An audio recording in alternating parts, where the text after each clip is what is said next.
ধরে সেলা টানেল খুঁজে বেড়াচ্ছি। খুঁজে বেড়ানোর কিছু নেই, এই একই রাস্তায় পড়বে। এই এতক্ষণ পরে দেখলাম অ্যারো দিয়ে রেখা রয়েছে, সোজা চলে যাচ্ছে সেলা পাস 7 কিলোমিটার, আর লেফট সাইডে হচ্ছে এই যে তেজপুর টেঙ্কা দিরাং সেলা টানেল 1 কিলোমিটার। যাক, এতক্ষণ পরে দেখা পেয়েছি। এই যে সবাই খুশি, সবাই খুশি। সে সেলা টানেল আর আসে না, সেই তো বলছি, সেই সেলা টানেল আর আসে না। দেখি একটুখানি হালকা হয়নি।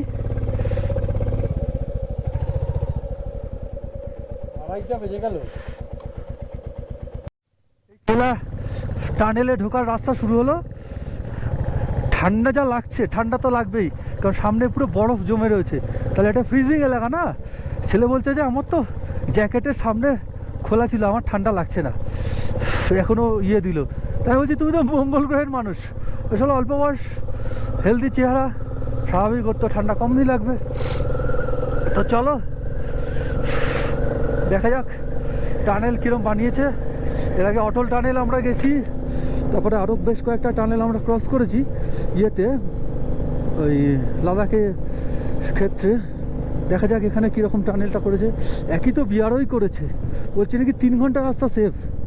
দেখা যাক, ঠান্ডায় কাঁপছি।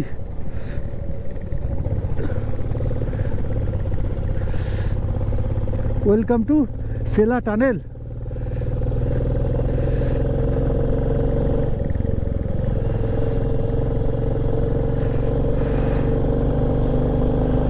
Welcome to Sela tunnel.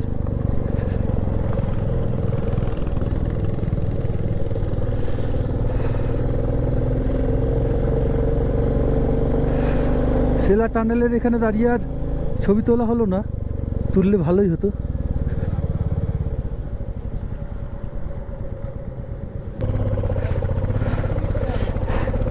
ছেলে বলছে টানেল তো পুরো স্ট্রেট, কারণ সেই পাহাড়ি রাস্তা আর নেই, এই শুরু হয়ে গেল টানেল।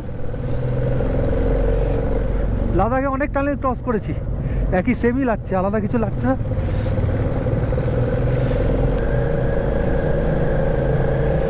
সুন্দর লাগছে, সুন্দর লাগছে। ঠান্ডাও আছে ভেতরে, ভেতরে ঠান্ডা নেই। দীপক ভাই বলছিল যে ঠান্ডা লাগবে না, ঠান্ডাও ভালো আছে।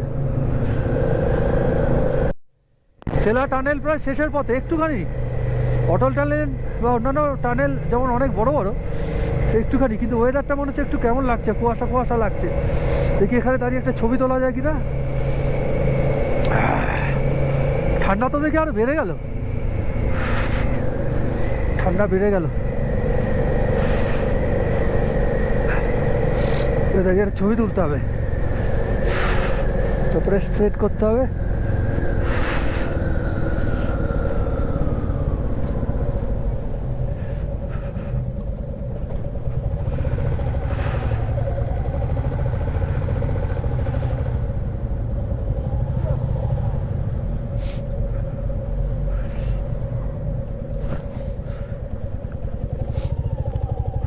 বাবা, এখানকার ওয়েদার তো পুরো চেঞ্জ,